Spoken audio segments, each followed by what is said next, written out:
ایران اس وقت اسرائیلی جارحیت کے نشانے پر ہے اور بہرحال یہ ایک سچویشن ہم دیکھ رہے ہیں اس وقت پوری دنیا میں کہ جو سب سے زیادہ طاقتور ہے وہی کامیاب ہے، جو اکنامکلی طاقتور ہے، جس کا ڈیفنس سسٹم مضبوط ہے اور جو حملے کر سکتا ہے، جو اٹیک کر سکتا ہے، وہی سب سے زیادہ کامیاب ہے۔ اس ساری سچویشن کو ابھی جو ایران اور اسرائیل کے درمیان جو کشیدگی ہے اس پر گفتگو کرتے ہیں۔ میرے ساتھ موجود ہیں انٹرنیشنل ریلیشن ایکسپرٹ منصور جعفر صاحب۔ السلام علیکم منصور صاحب، کیسے ہیں آپ؟ جی الحمدللہ، علیکم السلام، آپ خیریت سے ہیں؟ جی الحمدللہ، میں بالکل ٹھیک ٹھاک۔ منصور صاحب، میں آپ سے یہ جاننا چاہوں گی کہ اس وقت ایران اور اسرائیل سچویشن جو ہے وہ گمبھیر ہے۔ ایران بھی ریٹیلیٹ کرنے کی بھرپور کوشش کرے گا، نہ صرف جنگی محاذ پہ بلکہ سفارتی محاذ پہ بھی۔ آپ کیا سمجھتے ہیں کہ اگر ان کے جوہری اور عسکری وسائل کو ڈسکس کیا جائے تو اس وقت کون مضبوط ہے؟ ڈیفینیٹلی اسرائیل مضبوط ہے، لیکن آپ کو کیا لگتا ہے ایران کوئی چھوٹا ملک نہیں ہے؟ اور اگر ایران جو ہے وہ نیوکلیر پاور بننے کے قریب ہے تو پھر یہ اسلامک ممالک کے لیے بھی ایک بڑی خوشائند بات ہے، اور یہ بھی دنیا کا دوسرا اسلامی ملک ہوگا جو اتنا طاقتور ہوگا۔ کیا سمجھتے ہیں آپ؟ جی بہت شکریہ جی۔ جہاں تک تو ان دونوں ملکوں کی عسکری قوت کے توازن کی بات ہے تو میں سمجھتا ہوں یہ تو on the face of it ہی یعنی ظاہر ہے کہ اسرائیل کے پاس جو آرسنل ہیں، چاہے وہ نیوکلیر ہیں یا کنونشنل آرسنل ہیں، چاہے ان کی فضائیہ ہے، ان کی زمینی افواج، تمام کی تمام جو ان کے پاس صلاحیتیں ہیں وہ عسکری میدان میں یقیناً ایران سے برتر ہیں۔ اور اس کی بنیادی وجہ اسرائیل کا اپنا تو شاید کنٹریبیوشن کم ہے۔ اسرائیل جس ملک کو ریپرزینٹ کرتا ہے مڈل ایسٹ کے ایک آؤٹ پوسٹ کے طور پہ، میری مراد امریکہ ہے، یہ اسی کے مفادات کا تحفظ کرنے کے لیے امریکہ نے ایک ایسی آؤٹ پوسٹ جس کو ملٹریلی بھی سپورٹ کرتا ہے، پولیٹیکلی بھی سپورٹ کرتا ہے، ڈپلومیٹیکلی بھی، ہر فرنٹ پہ اسرائیل کے تمام جائز اور ناجائز اقدامات ہیں وہ ایک اس کو مکمل امبریلا اور اس کو کیموفلیج کر کے پیش کرتا ہے۔ یہی وجہ جی منصور صاحب، اسی ضمن میں جو اب آپ اگر اس حالیہ حملے کے تناظر میں دیکھیں تو اسرائیل نے ابھی ایران پر جو حملہ کیا ہے تو انہوں نے تقریباً اپنے نصف فضائی اسٹرینتھ جو ہے 200 کے قریب جیٹ جو فائٹرز طیارے ہیں وہ انہوں نے عراق کے تقریباً 30 مقامات کو نشانہ بنانے کے لیے 7 شہروں میں وہ استعمال کیے ہیں۔ تو اسی سے آپ کو ایک ڈسپیرٹی جو ہے وہ دکھائی دیتی ہے۔ اور ماضی میں اگر اس کی ریسنٹ ایگزامپل آپ کمپیئر کرنا چاہیں تو آپ کے علم میں ہوگا کہ جب تہران میں ایرانی دارالحکومت میں ایک مہمان ایک پروٹوکول کے ساتھ وہاں پہ موجود تھے فلسطینی مزاحمت تنظیم کے حماس کے سربراہ، تو ان کو قتل کر دیا گیا تھا کیسے ہی حملے، اسماعیل ہنیہ صاحب، تو ان کو قتل کر دیا گیا تھا۔ تو اس وقت بھی جب ایران نے ریٹیلیٹ کیا تھا تو ایران کی طرف سے جو ابتدائی طور پر ڈرونز بھیجے گئے تھے ان کی تعداد یہی کچھ 100 سے زیادہ تھی، اور اس کے بعد تقریباً جو میزائل بھیجے گئے تھے وہ بھی 200 کے قریب میزائل بھیجے گئے تھے، وہ بھی آدھے کے زیادہ جو ہے وہ ڈیسٹینیشن سے پہلے ہی انٹرسپٹ کر لیے گئے۔ یقیناً اسرائیل کا جو بہت ہی ماڈرن قسم کا جو اینٹی ایئرکرافٹ سسٹم ہے، پھر اس کے ڈیفنس سسٹم ہے، میزائل سسٹم ہے، وہ امریکہ نے بڑے ٹیسٹڈ یعنی ٹیکنالوجی جو ہے ان کے پاس، ان کا تھارڈ اپنا موجود ہے، ان کا ایروڈوم، ان کا آئرن ڈوم، تمام کے تمام یقیناً یہ صلاحیت اس وقت ایران کے پاس موجود نہیں ہے، کیونکہ ایران کے پاس جو ٹیکنالوجی یا جو اسلحہ موجود ہے اور جو طیارے موجود ہیں وہ اسکار رفتہ ہیں، خاص طور پہ روس سے خریدے ہوئے وہ طیارے ہیں، اور اب عرب دنیا کے پاس موسٹلی روس سے ہی اسلحہ خریدا جاتا تھا۔ آپ کے علم میں ہوگا کہ پچھلے دنوں جو ایرانی صدر تھے وہ جس ہیلی کاپٹر کے حادثے میں جاں بحق ہوئے تھے اس کے بارے میں بھی یہی کہا جاتا تھا، کیونکہ ایران پر جو عائد پابندیاں ہیں اس کی وجہ سے اس طیارے کی جو ڈیو اوور ہالنگ تھی وہ بھی نہیں کی جا سکی تھی کیونکہ اسپیئر پارٹ موجود نہیں تھے، تو اسی طریقے سے اس کو اڑایا جا رہا تھا، اور ایک بیڈ ویدر کے پرواز کے دوران جو ہے وہ طیارہ حادثے کا شکار ہوا، جس میں اس وقت ایران کی بڑی اعلیٰ لیڈرشپ جو ہے وہ۔ بہرحال آپ کا پوائنٹ یہ ہے کہ ایران جو ہے وہ اس وقت جنگی محاذ پر اتنا مضبوط نہیں ہے، تو پھر سفارتی محاذ پر آپ کو لگتا ہے کہ ایران کو اپنی پالیسیز کے اندر جو ہے وہ فلیکسیبلٹی لانی چاہیے، جیسا کہ پہلے بھی امریکہ کے ساتھ مذاکرات کا ایک سلسلہ ایک دور چل رہا تھا، ایسے میں شاید امریکہ کو محسوس ہوا کہ ایران اس طرح سے فلیکسیبل نہیں ہے، تو پھر یہ اٹیک والی صورتحال جو ہے وہ پیدا ہو گئی۔ آپ کیا سمجھتے ہیں اس حوالے سے؟ دیکھیں جی، یہ جو فیصلے ہیں یہ کوئی زمینی حقائق کی روشنی میں نہیں کیے جاتے، اور خاص طور پہ امریکہ اور اسرائیل جیسے جو جارح ممالک ہیں ان کا تو مثال وہی ہے جو ماضی میں بچپن میں کہانیاں پڑھا کرتے تھے وولف اینڈ لیم کی. بالکل وہی صورتحال ہے کہ آپ پانی تو آپ کی طرف سے آ رہا ہے, آپ گدلا کر رہے ہیں. بہرحال حملہ کرنا ہی کرنا تھا انہوں نے, ان کو کوئی جواز کوئی دلیل درکار نہیں تھی. اس وقت بھی میں سمجھتا ہوں اس مذاکرات کے عمل تک لانے کے لیے جو خطے کے ممالک ہیں ان کا جو کردار تھا, امریکہ نے تو اس کو بھی ویٹ نہیں دیا. سعودی عرب کے خود وزیر جو دفاع ہے وہ ایران تشریف لائے اور انہوں نے ایران کو اس مذاکراتی عمل کے لیے قائل اور مائل کیا. پھر اسی طریقے سے ایران کا ہی جو پیغام ان کے علی خامنہئی کا پیغام لے کر متحدہ عرب امارات کے کیپٹل سے ایک خصوصی ایجنسی جو ہے وہ ڈونلڈ ٹرمپ کے پاس گیا اور انہیں بتایا کہ ایران کو بالکل تحقیق کرنے کے بجائے آپ ان کے ساتھ مذاکرات کا ڈور ڈالیں, اور وہ اس مذاکرات کے لیے تیار ہیں. آپ کے علم میں ہے کہ 2015 میں جو اوباما صاحب کے دور میں جو ایک معاہدہ طے پایا تھا اسے ڈونلڈ ٹرمپ صاحب نے اپنے پہلے دور اقتدار میں 2018 میں ختم کر دیا تھا. اور اب یقیناً جن پریٹیکس پہ وہ ختم کیا گیا تھا اب اسی پریٹیکس کو بہانہ بنا کے دوبارہ یہ پورا تانا بانا بنا گیا ہے, اور اس میں مذاکراتی عمل کا نتیجہ اس کا انتظار کیے بغیر ابھی چھٹا دور یہ اتوار کو ڈیو تھا مسقط کے اندر, اور اس میں خود ان کے جو پوائنٹ مین ہیں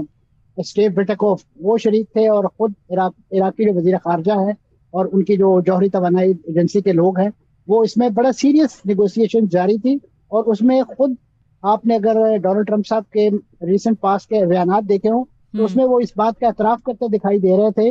دبے الفاظ میں کہ کچھ پروگرس جو ہے وہ ہوئی ہے, لیکن اس وقت جو مطالبہ ایران سے کیا جا رہا تھا وہ تو ایران نے نہ ماضی میں مانا ہے نہ ہی کوئی آزاد خود مختار ملک ایسا مطالبہ مان سکتا ہے کہ آپ اپنے سویلین مقاصد کے لیے بھی جوہری توانائی جو ہے اس کو ڈیولپ نہیں کر سکتے, جوہری صلاحیت کو ڈیولپ نہیں کر سکتے. تو آج کے دور میں میں سمجھتا ہوں یقیناً منصور صاحب آپ مذاکرات میں جو یہ ذکر کر رہے ہیں اس دوران بھی کوئی نہ کوئی ایسی خفگی کوئی نہ کوئی ٹینشن تو کریٹ ہوئی ہوگی, تو ایران کو اس حوالے سے کیا ادراک نہ ہو سکا یا کیا وہ توقع کر رہا تھا کہ اسرائیل حملہ کر دے گا؟ دیکھیے جی, قطع نظر اس کے کہ جو نیگوسیشن ٹیبل پہ جو مذاکرات ہیں اس کے تو ظاہر ہے منٹس باہر نہیں آئے, لیکن جو تیاریاں دکھائی دے رہی تھیں وہ اس بات کا اندیہ ضرور تھی کہ اس وقت امریکہ اور اسرائیل جو ہے وہ ایران کو سبق سکھانے کا تہیہ کر چکے ہیں. بالخصوص اس حملے سے 3 دن پہلے جو ٹریول ایڈوائزری جاری کی امریکہ نے مشرق وسطیٰ کے اندر جو ممالک جہاں ان کے فوجی اڈے موجود ہیں وہاں سے جو نان اسینشیل سٹاف ہے اس کو نکالنے کے لیے, پھر اسی طریقے سے خود تل ابیب کے اندر جو امریکی سفارتخانہ ہے اس کے عملے کو یہ ٹریول ایڈوائزری دی گئی کہ وہ تل ابیب سے باہر نہیں جائیں گے. یہ حملے کی رات آپ کہہ لیجیے یہ ٹریول ایڈوائزری جاری ہوئی ہے اور اسی رات یہ حملہ کر دیا گیا. اس سے صاف ظاہر ہوتا ہے کہ امریکہ اور اسرائیل کی کنائونس سے ان کی باہمی ملی بھگت سے میل جول سے یہ حملہ کیا گیا. لیکن آپ صبح جب آنکھ کھلتی ہے اور آپ کے ٹی وی چینلوں پہ روبیو صاحب کی یہ جھنکار یہ شور شرابہ کہ یہ اسرائیل نے اپنے طور پر یونیلیٹرلی حملہ کیا ہے, ہمیں تو اعتماد بھی نہیں لیے گئے, اور اگلے ہی گھنٹے جو ہے وہ اسرائیل اس بات کا اعتراف کرتا ہے بڑے تمتراک کے ساتھ کہ ہم نے تو ڈونلڈ ٹرمپ کو آگاہ کر دیا تھا. اور پھر ڈونلڈ ٹرمپ اپنی خجالت مٹانے کے لیے جس طرح وہ مشہور ہیں یو ٹرن لینے کے لیے, انہوں نے اپنے خارجہ کا بیان بالکل اسی طرح سے ہے کہ 7 اور 6 مئی کی درمیانی شب میں جب ہم اٹھے تو ہمیں معلوم پڑا کہ بھارت نے جو ہے وہ پاکستان پر اٹیک کیا ہے. یہ بالکل ویسی سچویشن آج ہم دیکھ رہے ہیں ایران اور اسرائیل کے حوالے سے, اور تب بھی ڈونلڈ ٹرمپ کی جانب سے اس ساری سچویشن کے دوران یہ بیان آیا کہ یہ تو اپنے معاملات خود نمٹا لیں گے, میں اس میں نہیں پڑنے والا. لیکن پھر بعد میں وہی سیز فائر کرواتے نظر آئے. ابھی بھی آپ کو لگتا ہے کہ ٹرمپ صاحب یہی مودی والا کارڈ استعمال کر رہے ہیں اور پھر بعد میں یو ٹرن لیں گے اور پھر اس ایران اور اسرائیل کی سچویشن میں بھی سیز فائر کروانے کی کوشش کریں گے؟ کیا لگتا ہے آپ کو؟ میرا خیال ہے کہ اس وقت ڈونلڈ ٹرمپ جو ہیں وہ اپنا جو لبادہ ہے اس سے باہر آ چکے ہیں, اور ان کا جو ایجنڈا ہے وہ کھل کر دنیا کے سامنے آ گیا ہے, بالخصوص ایران کے اور ایران کے جو ہمسایہ عرب ممالک ہیں ان کے سامنے آ چکا ہے. یہی وجہ ہے کہ اس وقت بجائے ڈونلڈ ٹرمپ کی کسی میڈیشن یا کسی کال آفر کا انتظار کرنے کے, میں سمجھتا ہوں سعودی عرب نے بہت ہی انیشیٹو لیا ہے. ان کے وزیر خارجہ کی جو کال آئی ہے اس وقت فیصل فرحان کی اپنے ایرانی ہم منصب کو,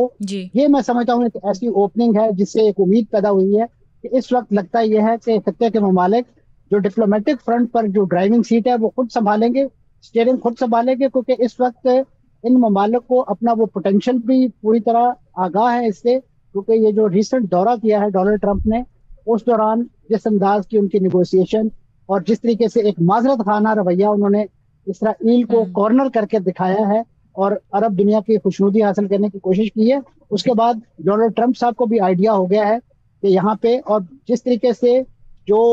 بیک ڈور ڈپلومیسی کے نتیجے میں انہیں جو سیویئر قسم کا ریپریمانڈ دیا ہے سعودی عرب نے، قطر نے، دیگر ممالک نے، اور خاص طور پہ جو مشترکہ قرارداد متفقہ اعلامیہ امریکہ اور جی سی سی سمٹ کا آیا تھا، اور اس میں جس طریقے سے ایک کارنر سٹون کے طور پہ مسئلہ فلسطین اور اس کے جو 2 اسٹیٹ سولوشن ہے اس کو ایک سولوشن کے طور پہ ہیمر کیا گیا، تو یہ ایک لحاظ سے علاقے کے ملکوں نے تو اپنا ایجنڈا بتا دیا. اور اسی کو فردر کرتے ہوئے آپ کی معلومات میں ہوگا کہ اس وقت جو سعودی گورنمنٹ تھی، جو سعودی حکومت تھی، انہوں نے فرانس کے ساتھ مل کے 18 جون کو ایک انٹرنیشنل کانفرنس UN کے ہیڈ آفس میں رکھی ہوئی تھی، جس میں یہی چیز جو وہاں پہ ڈسکس کی گئی 2 ریاستی حل کے حوالے سے اسے پرموٹ. تو میں سمجھتا ہوں ایک لحاظ سے یہ جو ایران پر حملہ کیا گیا ہے یہ ڈائریکٹلی تو ایران اس سے ہٹ ہوا ہے، لیکن بنیادی طور پہ امریکہ نے جو یہ جو 2 ریاستی حل ہے اور خاص طور پہ سعودی اس ثالثی میں یا سعودی اس پیشکش کے نتیجے میں یہ انڈائریکٹلی سعودی عرب کے اس انیشیٹو پر بھی حملہ ہے، جس سے میں سمجھتا ہوں سعودی عرب کو اور خطے کے دیگر ممالک کو الرٹ ہو جانا چاہیے. بالکل. یہ وہ لوگ ہیں جو آپ کو دکھاتے کچھ ہیں اور کرتے کچھ ہیں، اور یہ بنیادی طور پہ ہاتھی کے دانت طرح کے جو کھانے کے اور دکھانے کے اور. جی منصور صاحب، میں اس حالیہ خبر کے اوپر بھی آپ کی رائے ضرور لینا چاہوں گی کہ جوہری توانائی ایجنسی جو ہے اس نے ایران کے خلاف قرارداد کو منظور کر لیا ہے، اور جواباً اب ایران جو ہے وہ یورینیم کی افزودگی کے لیے دوسرا مرکز کھولنے کا جو ہے وہ اعلان کر رہا ہے. اب یہ کھلم کھلا یہ جو بات چیت ہو رہی ہے اور ایران جو ہے وہ اس سے پیچھے نہیں ہٹنے والا، وہ کوئی فلیکسیبلٹی نہ اس نے مذاکرات میں دکھائی ہے، نہ وہ ان حملوں کے جواب میں کوئی فلیکسیبلٹی دکھا رہا ہے. اور آپ کو کیا لگتا ہے کہ یہ اس خطے کی سالمیت کو نقصان پہنچائے گا؟ اس سے تو جنگ میں جو ہے وہ مزید ایسکلیشن ہو سکتی ہے. کیا سمجھتے ہیں آپ؟ میں سمجھتا ہوں کہ یہاں پہ یہ جو بین الاقوامی جوہری ایجنسی ہے، جو عالمی جوہری ایجنسی ہے، اس کا جو اپنا کردار ہے وہی مشکوک ہے. وہ خود لگتا ہے کہ عالمی طاقتوں خاص طور پہ امریکہ اور اسرائیل کے ساتھ ملی ہوئی ہے. اس ایجنسی کو پچھلے 20 ماہ کا جو ٹریک ریکارڈ ہے اس میں ایران کی کوئی ایسی خلاف ورزی دکھائی نہیں دی، آن کارڈ نہیں دکھائی، اور نہ انہوں نے اس کو پبلک کیا کہ ایران جو ہے وہ بیونڈ دا بک جا رہا ہے یا ایسے نیوکلیر بم بنانے کے قریب آ پہنچا ہے. ساری چیزیں وہ مانیٹر کرتے رہے ہیں اور اس کے بارے میں ایک آل اوکے کی رپورٹ جاتی رہی ہے. یہ راتوں رات اس ایجنسی کے جو کارپرداز ہیں ان پر کون سی ایسی وحی نازل ہوئی کہ جس کے نتیجے میں انہوں نے اسرائیل کا جو 20 سالہ ٹریک، ایران کا جو 20 سالہ ٹریک ریکارڈ ہے اسے بھی یک جنبش قلم جو ہے مشکوک قرار دیتے ہوئے لمبی ایک لسٹ وائلیشن کی جو ہے وہ نکال کے دکھا دی. حالانکہ یہ ایجنسی جتنے ریگولر وزٹس کرتی رہی ہے ان کی اس نیوکلیر جو ریئیکٹرز ہیں، ان کے جو نیوکلیر انسٹالیشن ہے، شاید ہی دنیا کے کسی خطے میں جو جوہری ملک بننے کے حوالے سے عزائم رکھتا ہو اس کو وزٹ کیا ہو. تو میں سمجھتا ہوں یہ ایک انٹرنیشنل کانسپیریسی ہیچ کی گئی ہے. اس میں عالمی اداروں کو بھی، خاص طور پہ اس عالمی جوہری ایجنسی جس کا اپنا کردار، اپنا مینڈیٹ میں سمجھتا ہوں مشکوک ہو گیا ہے، کیونکہ اس نے اپنی وہ جو غیر جانب داری تھی اور خاص طور پہ جو اس کی امپارشل قسم کی انویسٹیگیشن ہے ان پہ بہت بڑا سوالیہ نشان لگ گیا ہے ان کی اس رپورٹ کے بعد کہ 20 سال تک آپ خاموش رہے، آپ کو راتوں رات ان کی درجنوں قسم کی خامیاں جو ہے وہ دکھائی دینے لگی، کیونکہ اس کو بنیاد بنا کے ایک کیس بلڈ اپ کیا جانا تھا کہ دیکھیں جی ایران تو ان چیزوں کو وائلیٹ کر رہا ہے، ان پیرامیٹرز کو، ان SOPs کو وائلیٹ کر رہا ہے، تو لہٰذا اس کو سبق سکھانا یا اس کی صلاحیت کو تباہ کرنا جو ہے وہ اس وقت ناگزیر ہو گئے ہیں. تو یہ وہ بنیادی طور پہ سینیریو ہے کہ جس کو بیس بنا کے اور خاص طور پہ ایک تانا بانا بنا گیا ہے، اور اس کو ایک بنیاد بناتے ہوئے اسرائیل نے ایک انتہائی بزدلانہ کارروائی جو ہے وہ ایران کے خلاف کی ہے. جس طریقے سے ہمارا جو ایک کینہ پرور ہمسایہ دشمن ہے، جس طریقے سے اس نے رات کی تاریکی میں یہ حملہ کیا، بالکل اسی اسٹریٹجی پر عمل کرتے ہوئے، اسی کی سنت پر عمل کرتے ہوئے اسرائیل نے بھی جو ہے رات گئے جو ہے الگ صبح یہ کارروائی کی. اور آپ ایران کی بے پرواہی کہہ لیجیے، منصور صاحب، ان حملوں کی خواہ وہ پاکستان پہ ہوئے یا ایران پر، ان کی ٹیکنالوجی بھی سیم ہے، ان کی آئیڈیالوجی بھی سیم ہے. آپ کیا سمجھتے ہیں کہ کیا یہ مستقبل میں پاکستان کے لیے بھی کوئی خطرہ ثابت ہو سکتی ہے؟ میں سمجھتا ہوں جی کہ یہ کھلا خطرہ ہے، اور پاکستان نے ابھی آج ریسنٹ جو خبریں آ رہی ہیں کہ پاکستان نے خدشات کے پیش نظر اپنی جو نیوکلیر تنصیبات ہیں اس پر راؤنڈ دی کلاک جو ہے پاکستان ایئر فورس جو ہے وہ اس وقت آن گارڈ ڈیوٹی ہے، کیونکہ انہیں خطرہ ہے کہ اسرائیل جو ہے وہ کوئی اس نوعیت کا ایڈونچر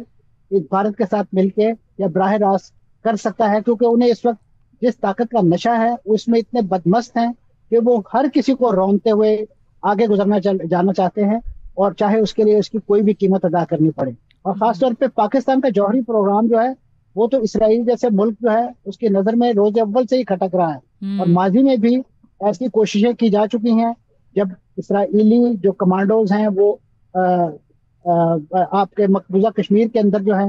وہاں پہ موجود تھے، اور وہ ان کو ٹریننگ بھی دے رہے تھے، اور اسی طریقے سے بھی ریسنٹلی جتنی بھی یہ ڈرون ٹیکنالوجی استعمال ہوئی ہے جس میں خاص طور پہ جاسوسی ڈرونز تھے، وہ تمام کے تمام اسرائیلی آپریٹر جو ہیں وہ چلا رہے تھے، کیونکہ بھارتیوں کے پاس تو ان ڈرونز کو چلانے کی صلاحیت اور کیپیبلٹی بھی نہیں تھی۔ یہی وجہ ہے کہ اس وقت پاکستان کو بہت زیادہ الرٹ رہنے کی ضرورت ہے، اور بالخصوص بڑی اگریسو ڈپلومیسی، جو کہ آج ہمارے جو آرمی چیف ہیں فیلڈ مارشل عاصم صاحب وہ امریکہ بھی جا رہے ہیں، تو میں سمجھتا ہوں کہ ایک بہت اہم جنکچر پہ ان کا یہ دورہ ہے، اور اپنے جو اسٹریٹجک میں سمجھتا ہوں ڈیپتھ ہے یقیناً ان سے زیادہ کوئی آگاہ نہیں ہو سکتا، اور جو چیلنجز درپیش ہیں چاہے وہ آپ کی مشرقی سرحد سے منصور صاحب اس وقت جو صورتحال بنی ہوئی ہے امریکہ اور اسرائیل کا جو ایک گٹھ جوڑ ہے، اور پھر ایران میں جو اس وقت حملوں کا سلسلہ جاری ہے، ایسے میں بھارت کا آپ رد عمل کس طرح کا ایکسپیکٹ کر رہے ہیں، یا آپ کو لگتا ہے کہ ہوگا؟ کیونکہ چابہار بندرگاہ کی اگر بات کی جائے تو ایران سے تو بہت سارے فائدے بھارت کے بھی منسلک ہیں، ایسے میں بھارت بائسڈ ہوگا، کس کو سپورٹ کرے گا، کیا لگتا ہے آپ کو؟ لیکن یہ بھارت کا تو ٹلٹ ہمیشہ سے جو ہے وہ مسلم دشمنی پر ہی مبنی ہے، اور خاص طور پہ اس وقت جو بھارتی حکومت اقتدار میں ہے، مسند اقتدار پر بیٹھی ہے، وہ تو اپنی ثانی نہیں رکھتی ہے مسلم دشمنی کے۔ یقیناً ایران جو ہے ایک مسلم ملک ہے اور مسلم اکثریتی ملک ہے، اور وہاں پہ ان کے خلاف یہی جذبات ہیں۔ یہ دیکھیے انٹرنیشنل پالیٹکس میں اور سیاست میں اور خاص طور پہ تجارتی معاملات میں لین دین چلتے ہیں۔ اب یہی جو ایران ہے اس سے چائنا بھی تیل خریدتا ہے، بالکل روس بھی، اور یہی وہ روس ہے جس سے پابندیوں کے دنوں میں بھی جو ہے بھارت تیل خریدتا رہا ہے، جبکہ پاکستان اور پاکستان کی ماضی کی جو حکومتیں ہیں وہ اس حد تک خائف رہی ہیں امریکہ سے کہ آپ کی جو گیس پائپ لائن ہے جو ایران نے اپنے حصے کا کام مکمل کر کے آپ کی سرحد تک لا کے چھوڑی ہے، ہم اسے اپنے حصے کے ساتھ کنیکٹ نہیں کرتے ہیں کہ جی ہم پر عالمی پابندیاں لگ جائیں گی۔ تو آپ دیکھیے کہ ایران بھی تو سروائیو کر رہا ہے انہی عالمی پابندیوں کے جلو میں، انہوں نے اپنا نیوکلیئر کیپیبلٹی کو بھی ڈیولپ کرنا شروع کر دیا ہے، اور ان کے ہاں یعنی جو اکانومی کا جو معاملات ہیں وہ ہم سے زیادہ دیگر گئے ہیں، لیکن اس کے باوجود ان کا سروائیول موجود ہے، اور وہ خطے میں اپنا ایک ظاہر ہے ایجنڈا بھی انہوں نے جو سیاسی کہہ لیجیے اسٹریٹجک ایجنڈا ہے اس کو بھی لے کے چلتے رہے ہیں۔ ایسی صورت میں ایران ایک اچھی ایگزامپل بھی بن سکتا ہے۔ ایران کے جو اچھے ٹیک ہومز لیسنز ہیں وہ ہمیں لینے چاہیے، اور اس وقت میں سمجھتا ہوں کہ ایران کے ساتھ ڈپلومیٹیکلی اور ملیٹریلی اف پاسبل کھڑا ہونے کی ضرورت ہے، تاکہ ایران کے خلاف جو اسرائیل کے اور امریکہ کے جارحانہ عزائم ہیں انہیں خطے تک جو ہے اسپل اوور ہونے سے روکا جائے۔ اور لیکن ہم ابھی تک دیکھ رہے ہیں کہ اگر روس کی طرف سے، ترکی کی طرف سے یا اور بھی کچھ ممالک کی طرف سے جو ہے وہ صرف اور صرف زبانی جمع خرچ والی مذمت ہوئی ہے، کوئی بھی آگے بڑھ کر کسی نے جو ہے وہ سپورٹ نہیں کی، آپ سمجھتے ہیں یہ کافی ہے؟ اس میں دیکھیے اس وقت جو ایران کی پوزیشن ہے اس میں ریسنٹ پاس میں جب ایران کو بہت زیادہ دباؤ کا سامنا تھا اور ایران کو مجبور کیا جا رہا تھا کہ وہ اپنے یورینیم کی جتنی بھی افزودہ مقدار ہے اس کو ضائع کرے، تو ایران نے اس وقت بھی دھمکی دی تھی، اور روس نے خاص طور پہ اعلان کیا تھا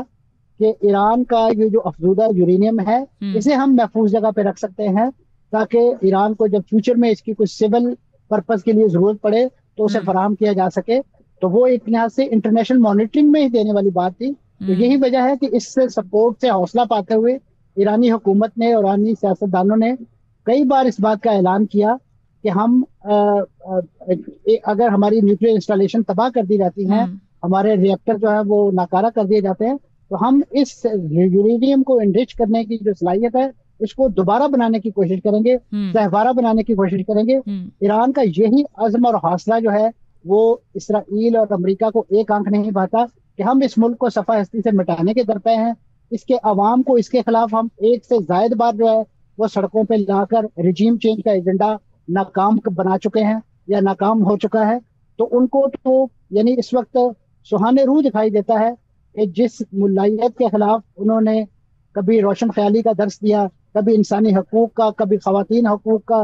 کون کون سے نعرے, کون کون سے ایسے ایجنڈاز جو ہیں انہوں نے عوام کو سڑکوں پہ لانے کے لیے استعمال نہیں کیے. لیکن آپ دیکھیے کہ ایرانی عوام کی اپنی حکومت اور اپنا جو آئیڈیالوجی ہے اس کے ساتھ کمٹمنٹ کہ ہر اس طرح کے کاری ضرب کے بعد, چاہے وہ اسماعیل ہنیہ صاحب کی شہادت کے موقع پر ہو, ان کے صدر کے شہادت کے موقع پہ ہو یا ادروائز, ہر بار ایرانی عوام جو ہے وہ تمام پریشانیوں کو ایک طرف رکھتے ہوئے اپنی حکومت کے گرد ریلی رہے ہیں. انہوں نے ایک مکمل سپورٹ فراہم کی ہے. اس وقت بھی یقیناً جب حکومت کی طرف سے تمام کاروباری زندگی جو ہے اسے ایک لحاظ سے روکنے, اسٹینڈ سٹل پر لانے کی, لیکن منصور صاحب اتنی شہادتیں دینے کے بعد پھر مذاکرات میں بھی فلیکسیبلٹی ان کے لیے پاسبل نہیں ہے, ڈیل کی بھی کوئی صورت نہیں بنی, اب حملوں میں بھی جو ہے وہ ریٹالیشن کا سلسلہ ہوگا. تو ایسے میں آپ کو کیا لگتا ہے کہ ایران کتنے کو ڈیمیج کا متحمل ہوگا یا ہو سکتا ہے؟ دیکھیں جی, جہاں تک ایران کو ڈی نیوکلیئرائز کرنے کی بات ہے تو یہ ایجنڈا امریکہ اور اسرائیل کا تو ہو سکتا ہے. ریسنٹ پاسٹ میں عرب دنیا کے کچھ ممالک جن میں سعودی عرب بھی شامل تھا, جن میں جی سی سی کنٹریز بھی شامل تھے, ان کو اس انداز سے ایک لحاظ سے نیریٹو بلڈ کیا گیا کہ جو عرب و عجم کی ایک تاریخی جنگ ہے اس کو ایک ریسنٹ آپ کہہ لیجئے مسلکی رنگی بنیاد پر جو ہے ابھار کر ایک کنفرنٹیشن پیدا کرنے کی کوشش کی گئی. لیکن اب خطے کے ممالک جو ہیں اسرائیل اور امریکہ کی یہ چالیں سمجھ چکے ہیں. یہی وجہ ہے کہ ریسنٹ پاسٹ میں چین کی بروکریج میں, چین کی ثالثی میں, مسالت کاری میں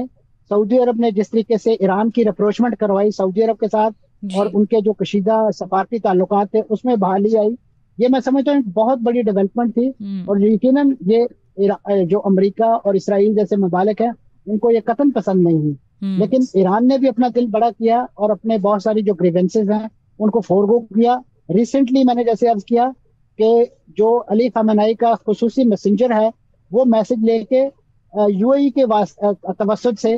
وہ امریکہ گئے اور وہاں پہ وہ نیوز, حالانکہ یو اے ای کے اور ایران کے کچھ ایران جو جزائر ہیں اس پر ایک کشیدگی موجود ہے, تنازع موجود ہے. ایران سمجھتا ہے کہ وہ ان کی ملکیت ہے اور متحدہ عرب امارات